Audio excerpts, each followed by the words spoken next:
ஆனால் இது வந்து எங்கள் மஞ்சள் தோட்டம். கிட்டத்தட்ட நம்ம மஞ்சள் போட்ட அதே நாள் கணக்கில் தான் வரும். கரெக்டாக மஞ்சள் தோட்டத்தோட ஆரம்பத்தில் இருக்கேன். பாருங்கள், உங்களுக்கு ஜஸ்ட்டு இதெல்லாம் வந்து எந்த அளவுக்கு வந்து பார்த்திங்கன்னா பக்க சட்டை விட்டு வந்திருக்கு பாருங்கள். உங்களுக்கு ஆரம்ப கட்டத்துலேயே காமிக்கிறேன், ஜஸ்ட் முன்னாடியே. சரிங்களா? அது பார்த்திங்கன்னா உங்களுக்கு ஒவ்வொரு கட்டையும் வந்து எந்த அளவுக்கு க்ரோத் ஆகிருக்குன்னு உங்களுக்கு நல்லாவே தெரியும். ஏன்னா நம்ம உரம் கொடுத்தது ஆரம்பத்துலேருந்தே கரெக்டாக அந்த உரத்தை கொடுத்தோம். எந்த டைமில் கொடுக்கணுமோ அந்த டைமில் கரெக்டாக உரத்தை கொடுத்தோம். மண் அணைக்கிறது கரெக்டாக மண் அணைச்சோம்.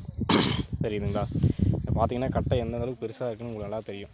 க்ளோஸ்அப்பில் காமிச்சிக்கிட்டு இருக்கேன். இது இல்லாமல் இங்கே பாருங்கள், தோட்டம் ஃபுல்லாகவே எப்படி வளர்ந்துருக்கு பாருங்கள்.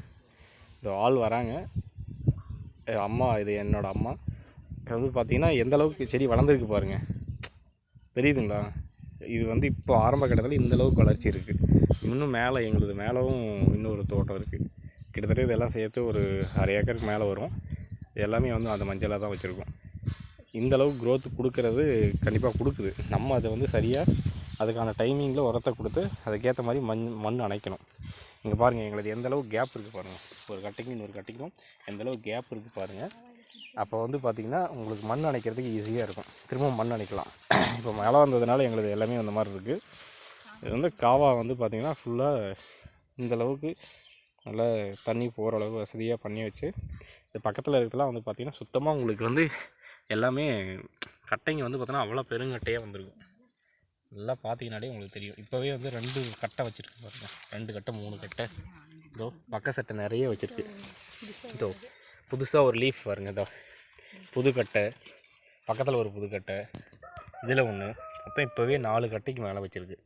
ஸோ இந்த மாதிரிலாம் வந்துட்டு நம்ம வெஸ்டேஜ் உரம் கொடுத்தா அதிகமாகவே க்ரோத் கிடைக்கும்.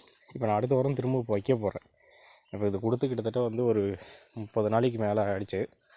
ஸோ இப்போ திரும்பவும் நான் கொடுக்க போகிறேன். இப்போ திரும்ப கொடுக்குறப்போ இன்னும் பெரிய அளவில் கட்டை வைக்கும். இங்கே பாருங்கள், இது உங்களுக்கு காமிக்கணும்னு தான் காமிக்கிறேன். இதை தெரியுதுங்களா? புதுசாக கட்டை வச்சுருக்கு. இதோ 1 2 3 ஆல்ரெடி ஒரு கட்டை இருக்குது. இது இல்லாமல் 3 புதுசாக விட்டுருக்கு. இது இன்னும் அடுத்த டைம் அடிவாரம் கொடுத்தோம்னா இன்னும் சூப்பராக வரும். அப்புறம் நானோடெக் காம்பினேஷன் கொடுக்குறப்போ உங்களுக்கு இப்போ எந்தளவுக்கு இங்கே மேலே நீங்கள் வளர்ச்சியை பார்க்குறீங்களோ அந்தளவுக்கு உங்களுக்கு கிழங்கோட அந்த அடியிலையும் வளர்ச்சி இருக்கும். நல்லா கிழங்கு ஊறி நல்லா பெருங்கிழங்காக வரும். சரிங்களா? ஸோ இதுதான் விஷயம். ஸோ இதை தான் உங்களுக்கு நான் காமிக்கணும்னு நான் சொன்னது. ஸோ இதை தான் காமிச்சிக்கிட்டு இருக்கேன். நம்ம எந்த ஒரு விஷயத்தையும் சரியாக செஞ்சோம்னா நமக்கு நல்ல பலன் கிடைக்குங்கிறது இதுதான் விஷயமே. உங்களுக்கு பார்த்தீங்கன்னா இங்கெல்லாம் நிழல் கட்டிடுச்சு. உள்ளே ஒரு ஆளுக்கு ஒரு நடந்து போனால் கூட கஷ்டமாக இருக்கும். அந்த மாதிரி இருக்குது, நிழல் கட்டிடுச்சு இப்போவே. சரி பாருங்கள், செய்ய வேண்டிய அதை உரங்கள் கொடுக்க வேண்டிய அளவுக்குலாம் சரியான முறையில் நம்ம கொடுத்துக்கிட்டே இருக்கோம். சரியாக பண்ணுறோன்னா நமக்கு கண்டிப்பாக அதுக்கான க்ரோத் கிடைக்கும்.